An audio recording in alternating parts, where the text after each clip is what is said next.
¿Qué tal amigos? Bienvenidos a Exitosa Digital. Mi nombre es Yuyi Rodríguez y hoy en el programa vamos a abordar el tema pues de la semana, que es la pena de muerte, que el doctor Enrique Mendoza, el ministro de Justicia y Derechos Humanos, lo dijo en una entrevista con un pues perspicaz periodista que le sacó ahí la pepa y causó toda una crisis política en el gobierno y también opiniones contrarias en el Congreso entre oficialistas y la oposición.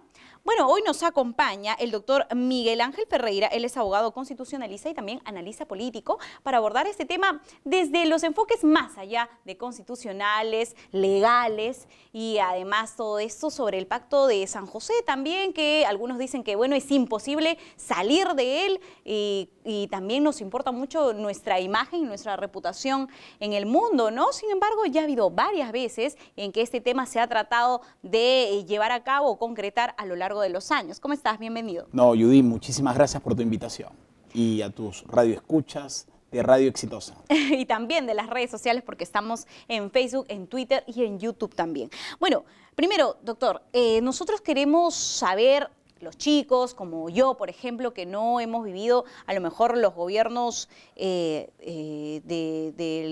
Alberto Fujimori o las veces que se ha presentado en el gobierno de Alan García, que también fue un tema que ellos lo llevaban muy por delante, ¿no? Y bueno, ahora, después de muchos años, lo volvemos a debatir. ¿Cuántas veces se ha buscado instaurar la pena de muerte en el Perú? Mira, Judith, la abolición de la pena de muerte aquí en el Perú se dio en el año 79. Previo a ello, hubo tres circunstancias bastante ocasionales que se dieron. Uno, justamente por una presunta violación en el denominado el monstruo de Armendáriz en los años 50. Razón por la cual, sin embargo, ya en esos tiempos se veían las circunstancias defectuosas que presentaba el propio sistema del Poder Judicial. Hoy el propio presidente del Poder Judicial señala que deberíamos absolverlo moralmente al señor Villanueva, el ex monstruo de Armendáriz.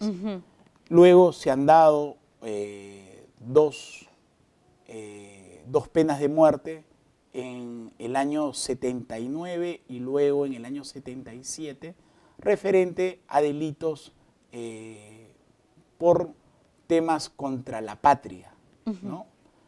Luego el Perú en el año 1979, abolió la pena de muerte, ¿no? Bueno, pero se mantiene todavía para casos de traición a la patria. En los casos contra el terrorismo, señala expresamente, sin embargo, propiamente esto no se aplica, ¿no? Porque no ha habido un mayor precedente. ¿Por qué? Porque nosotros hemos firmado el Tratado Internacional de la Convención de Derechos Humanos. Ciertamente, y estamos inmersos dentro del Pacto de San José. Bueno, esa es la explicación constitucional también, ¿no? Porque hay también, ya nos explican los congresistas, los líderes de las bancadas del Congreso, que no se podría hacer y si en todo caso se haría, demoraría como 2 años, se tendría que hacer en la próxima legislación. Explíquenos un poco más sobre el proceso que nos tomaría como Estado abordar o instaurarlo en el país, ¿no? Judy, ciertamente, para lograr la posición de poder poner nuevamente en el ámbito constitucional la pena de muerte, primero tendrías que haber una reforma constitucional, que 87 congresistas puedan abordar el tema y ponerse de acuerdo respecto a dicha pena. Ahora, el clamor popular no es fuente de derecho. Nosotros también tenemos que entender que primero tenemos que corregir las deficiencias que hoy tienen los operadores jurídicos, como son la Policía Nacional, la Fiscalía y el Poder Judicial, referente a otros ilícitos que de alguna u otra forma podrían tener circunstancias también que pongan en riesgo la vida, el cuerpo y la salud de los seres humanos, de las personas, como fuente principalmente de derecho. Sin embargo, esto no está pasando. Tenemos un Poder Judicial terriblemente difícil, una Fiscalía ciertamente con dificultades y una policía que debe ser reforzada a través de la capacitación. Un tema como la pena de muerte podría ser utilizado ciertamente hoy para circunstancias de cortina de humo frente a una circunstancia que hoy la ciudadanía busca en términos de transparencia, en temas contra la corrupción, ¿no?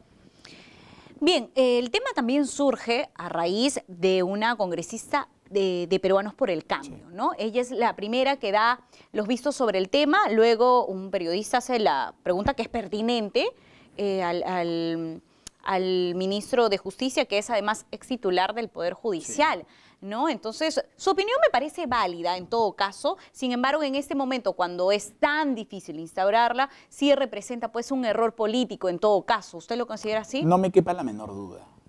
El ministro de Justicia mal ha hecho en tocar un tema tan delicado en circunstancias que pareciera que fueran cortinas de humo a efectos de evitar circunstancias de investigación en procesos en la cual están inmersos algunas personas miembros de la clase política actual. Razón por la cual uno tiene que ver en detalle cuál es la posición, en este caso de la persona que representa al Ejecutivo en el sector justicia, como es el ministro Mendoza. Y más aún cuando él ha sido expresidente del Poder Judicial, ¿no? Bueno, yo sí discrepo un poco sobre el punto de vista de que se trataría de una cortina de humo, porque cuando conocimos todos la noticia sobre un padre que viola a su hija de 2 meses, el tema sale de por sí, claro, a debatir si esta persona merece seguir viviendo o no. Sí. Entonces, el tema de la pena de muerte me parece sí que no es un tema de cortina de humo que ya se ha venido abordando hace mucho tiempo con los constantes casos de violación sexual a menores de edad, ¿no? Sí. Bueno, en todo caso, el debate va más allá, ¿no? No solamente en las redes sociales, sino también en los encuentros políticos que nosotros tenemos en el Congreso. Por ejemplo, hay bancadas del Congreso con líderes que abiertamente han señalado que están a favor del aborto, incluso en casos de violación, como también en casos de no violación. Entonces, están de acuerdo, sí, se habla de matar incluso a un bebé, pero no están de acuerdo con la pena de muerte a los violadores. Es un tema que se critica mucho y que se debate también en el ámbito de las redes sociales. Por otro lado, hay un tema que considero más importante aún, que es que como Estado no podemos salir como mercenarios a matar a cada delincuente, incluso a un asesino, a un violador, cuando hay un problema de raíz, que es el que acabas de mencionar, ¿no? Y es el sector justicia. La gente no confía en la Fiscalía, no confía en el Poder Judicial, pero además no confiamos en que los delincuentes, asesinos o violadores que cumplen su condena, o terroristas, por ejemplo, que todo el mundo se le erizó la piel cuando Marta Aguatay y Maritza Garrido Leca salieron y uno no sabe si de verdad se han arrepentido o se han rehabilitado. El Gringallo va a salir el 4 de noviembre y en realidad nosotros no sabemos ni conocemos algún oficio que él vaya a ejercer. En principio, lo que tú señalas claramente es una preocupación ciudadana. Hoy el sistema judicial está en otros delitos o en otros ilícitos, ¿está cumpliendo la función? ¿O se trata, de repente las noticias que han señalado expresamente sobre violencia o violación a menores de edad son crueles, ciertamente? Y es más, uno tiene que ser enérgico con la sanción hacia esas personas que atentan contra la vida humana y más aún de criaturas. Y los que somos padres o madres, obviamente sancionamos de manera o pedimos sanciones ejemplares. Sin embargo, no existe estudio científicamente comprobado de que esto disminuya la pena de muerte, el tipo penal de pena de muerte, disminuya atentar o disminuir los atentados contra los menores de edad. No existe estudio alguno, razón por la cual me parece inoportuno que hoy la presidenta de la Comisión de Constitución impulse o pretenda impulsar un proyecto respecto a la reforma constitucional de nuevamente poner en agenda la pena de muerte, más aún cuando hoy justamente esa bancada lamentablemente está siendo investigada por otros procesos que de alguna u otra manera tienen que ver también con el sistema jurisdiccional. Bueno, en ese mismo punto, yo creo además del que mencionas, y es que ellos se sienten, o a lo mejor podrían tener algún tipo de cargo de conciencia, porque ellos derogaron pues un decreto legislativo que endurecía las penas contra el feminicidio, contra la violación sexual, contra la violencia también en el grupo de las personas LGTBI, sí, ¿no? Basándose o poniendo como argumento que no estaban de acuerdo con el término género. Bueno, pero al final penas de 6 y 8 años es lo que vamos a tener para agresores sexuales. De la empadronadora, por ejemplo, el agresor tendría de entre 6 a 8 años de prisión. Eso forma parte también del resultado que tuvo la derogación de ese decreto legislativo y que por eso, pienso yo, a lo mejor, y ellos están haciendo esa propuesta para mostrarse duros contra los casos de violencia. Judith, una cosa es con guitarra y otra cosa es con cajón, indistintamente a que sea hoy el Día de la Música Criolla. ¿Por qué? Porque los que litigamos y conocemos la estructura del Poder Judicial, de los operadores jurídicos como la Fiscalía y la Policía, sabemos que no hacen un trabajo previo de investigación preliminar adecuado. No hacen en esta etapa de investigación preparatoria. Es más, el nuevo Código Procesal Penal, en julio de este año, la exministra Marisol Pérez-Tello amplió hasta el 2020 la implementación del mismo. ¿De qué estamos hablando cuando se buscan reformas reales dentro de la estructura del Poder Judicial o dentro de la estructura del sector justicia? Y hoy toca un tema que ciertamente es desgarrador, solamente para estar o contentar al clamor popular, digo yo, cuando en las cosas pequeñas, como bien tú lo dices, el haber salido una terrorista sin haber pagado su reparación civil, o de alguna u otra forma aquellos que están siendo investigados en los procesos de lavado de activos, hasta ahorita no le quitan ni 10 céntimos. Dime, Judith, ¿es justo para el Perú o para los peruanos que de alguna u otra forma nos fajamos para sacar a este país adelante?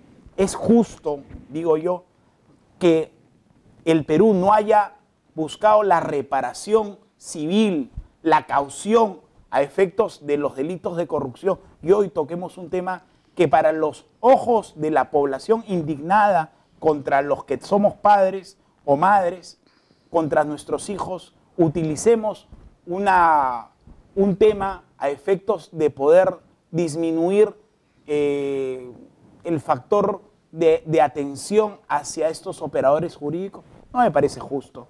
Yo en lo personal tengo una posición bastante clara y fuerte. Sí, hay que sentenciar y hay que condenar estos ilícitos penales fuertemente. Es más, con cadena perpetua, en el peor de los casos. Sin embargo, la pena de muerte no soluciona un problema estructural como país en términos de temas de pobreza, de temas de educación, de ejes de justicia en términos prácticos, porque los que vivimos y litigamos permanentemente en este sector justicia, vemos claramente que una de las cosas que no está funcionando en nuestro país es el sector justicia.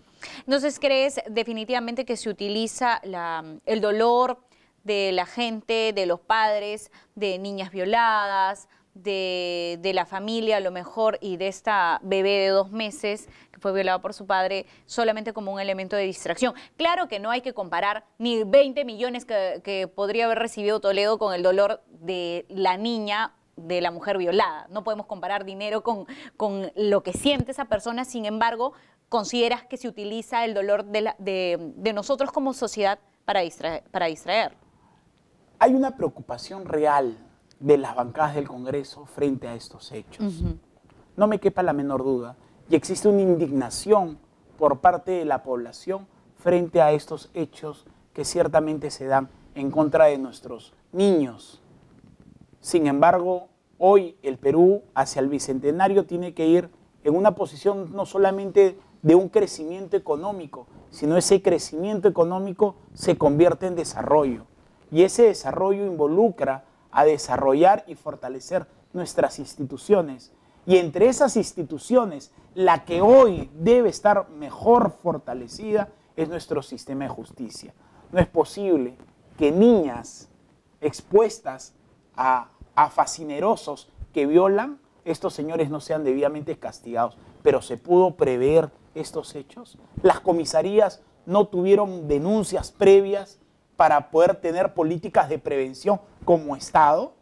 Sí lo hay. Existen temas de inteligencia que debieron prever una circunstancia así. Sí, pero lo que no se hace es la ejecutabilidad de las normas. Normas en el Perú hay miles. Sin embargo, se está cumpliendo, o los organismos, las instituciones o las personas que se encuentran detrás de la posibilidad de normar o de ejecutar las cosas en favor de los que menos tienen, lo hacen. Yo lo dudo. Bueno, yo dudo también que lo que nos dicen nuestros políticos a través de las cámaras de televisión o en conferencias de prensa sea claramente lo que piensan, ¿no? Porque muchos, como bien mencionas, es el clamor de la gente solicitar, pedir o que se cumpla la pena de muerte para los violadores. Sin embargo, es impracticable, eso queda claro. No hay mucho que discutir sobre el tema porque simplemente no se puede hacer. Ni ahora, ni así, busque los mecanismos. Tampoco es bueno para el Perú. Ahora, en el interín yo conversaba contigo respecto al tema de los penales. Hoy los penales sufren un hacinamiento total. Hoy las cárceles están llenas de personas que no tienen sentencias condenatorias consentidas y ejecutoriadas. Es decir, han tenido todo un tiempo para que el Poder Judicial sentencie y no lo han hecho hasta el momento. Es decir, existen presos sin sentencias. Es justo que hoy toques un tema y lo pongas en el clamor popular cuando no resuelves problemas que son propiamente tan importantes como esto en el día a día a efectos de poder mejorar tu sistema de justicia. No creo justo, y menos aún que el ministro de Justicia haya señalado expresamente cuando él ha sido un expresidente del Poder Judicial, ¿no? Y en todo caso también la congresista de Peruanos por el Cambio, quien plantea o abre el debate para ese tema, ¿no? Porque es igual que como cuando surge el tema del debate sobre un eventual indulto humanitario de Alberto Fujimori. ¿Quiénes son los que abren el debate? Los oficialistas. Sí. Y eso sí podría prestarse para pensar que se trataría de una cortina de humo. Ahora, ¿no? Hay una irresponsabilidad de algunos congresistas. Yo, en lo personal, pretendo creer en su buena fe, porque eso es lo que creo yo y pretendo hacerlo. Sin embargo, la ciudadanía ve con bastante rechazo ese tipo de actitudes. ¿Por qué? Porque al final son momentos, son chispazos en algunos días para luego, de alguna u otra manera, no resolver los grandes problemas que tiene el país.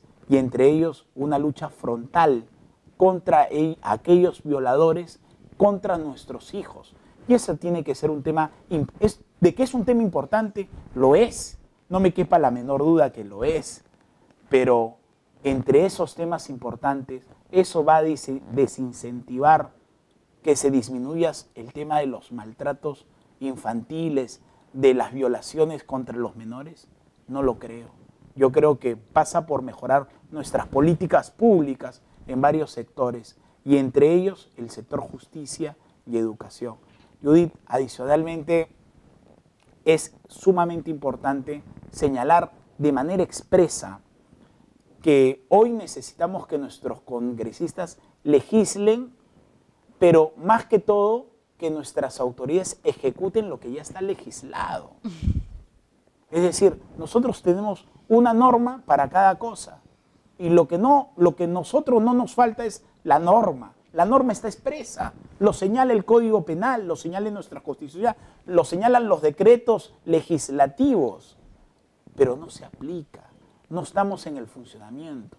Nosotros hemos colaborado con mejoras en los temas de las leyes que han disminuido o han colaborado para temas del feminicidio o delitos contra la mujer, los delitos de género. Sin embargo, estas hoy se denuncian más. ¿Por qué? Porque se ha liberalizado. No es que hoy hayan más ilícitos, sino ahora se dan a conocer y tienen se dan a conocer. Se visualizan. Y la mujer ahora se ha empoderado de tal forma que ya no se deja pisar el poncho. Y eso está bien, empoderar la figura de la mujer. Por eso es tan importante la entrevista que hoy tú me das y que me permite de alguna u otra forma transmitir que hoy necesitamos políticos serios. No que hablen bonito, ¿no? Porque No. yo critico mucho el doble rasero, ¿no? Claro. Porque a veces queremos hablar bonito, queremos quedar bien ante las cámaras de televisión, ante los colegas políticos, y en realidad tú no puedes decir lo que piensa, pero si en realidad lo va a hacer para dividir al país, como en el caso del hashtag el Perú un país de violadores, que sirve más allá de resolver el problema, sirve para polarizar, como en este caso también sobre la pena de muerte, entonces no estamos llegando a ningún lado. Mira, o sea, la idea no es mediatizar el tema, sino solucionar problemas. Yo hace 3 semanas estuve con un criminólogo de la Facultad de la Universidad Tecnológica de El Salvador. Y El Salvador, al igual que Costa Rica y Guatemala, son países de Centroamérica que uno de los grandes problemas que tiene son el nivel de abuso hacia la mujer y hacia los niños en términos criminológicos. Ciertamente el Perú no es un país en esa línea. El Perú es un país emprendedor, donde la gente es muy laboriosa, muy trabajadora. Sin embargo, hemos tenido la mala suerte de tener políticos que hoy el 98% de alcaldes y gobernadores regionales están procesados por temas de corrupción. Dime tú, cuando tú ves que en las cuentas de estos señores hay 2, 3, 4, 5 millones de dólares en cuentas en Suiza, en Andorra, y la pobre gente que hoy no tiene, los alcaldes le dan propiedad en sitios donde son de bienes nacionales, los lotiza en lugares donde no deben ser lotizados. O simplemente con ese dinero atender a las niñas que fueron violadas o prevenir o invertir en salud mental, que en los 4 millones de casos de personas que sufren algún tipo de trastorno mental, solamente 800.000 son atendidos. O sea, inviertes en salud mental, inviertes en la policía para que los mantenga presos, para que los capture. O sea, sin irnos mucho del tema sobre la violencia sexual, ahí se pudo haber ido todo el dinero. Por ejemplo, ese es uno de los grandes temas. ¿Tenemos una buena política psiquiátrica hoy en el Perú? En lo personal creo que no lo tenemos. Hay esfuerzos privados. Nuestras políticas siempre están a medio paso. A corto plazo. Exactamente. No hemos visto grandes resultados. Es más, uno de los grandes problemas en el Perú es el exceso hoy de mucho trabajo. El domingo fui invitado por la Federación Psiquiátrica del Perú. Un saludo al doctor Juan Watanabe desde aquí. Han hecho un esfuerzo impecable respecto al tema de las psicoterapias y más aún tocaron temas de violencia hacia los menores de edad. Realmente ese es un trabajo importante que el Estado debería priorizar como política de Estado y no como clamor popular, ¿no? Con esto cerramos entonces. Depende de lo que tú me digas. Me refiero a que este tema se trata básicamente de un clamor popular, ¿es lo que opinas? No me quepa la menor duda. Yo creo de que varios congresistas están utilizando o enarbolando banderas de clamor popular, dejando de lado políticas públicas de largo alcance en beneficio de las grandes mayorías. Bueno, en todo caso que no salga el oficialismo, ¿no? Porque luego nos encontramos ante esa crisis. Esperemos que no. Es más, hoy el presidente se ha pronunciado de que él es un presidente de pro vida, ¿no? No, sí, lo ha dicho desde ayer. Hoy el ministro de Justicia ha tenido pues que decir que era una opinión personal. Bueno, lo dijo desde el principio que era una opinión personal. Yo más que al ministro de Justicia me dirijo a la congresista de Peruanos por el Cambio, ¿no? Que ella fue la que abre el debate y bueno, el periodista tiene que hacer las preguntas pertinentes, pero el político y más, si es un ministro de Estado, tiene que ser muy cauto en hablar y en todo caso seguir la línea del gabinete, ¿no? Que fue desde un principio no estar de acuerdo con la pena de muerte, que sí fue una de las propuestas de la ex candidata presidencial Keiko Fujimori. Cuando se es ministro, no se tiene opinión personal. Exactamente, el cargo lo llevas hasta cuando te vas a dormir. Representas al Estado. Exactamente. Muchas gracias. No, muchísimas gracias, Judith. Muy amable. Bien, amigos, nosotros nos reencontramos en la próxima edición de Exitosa Digital.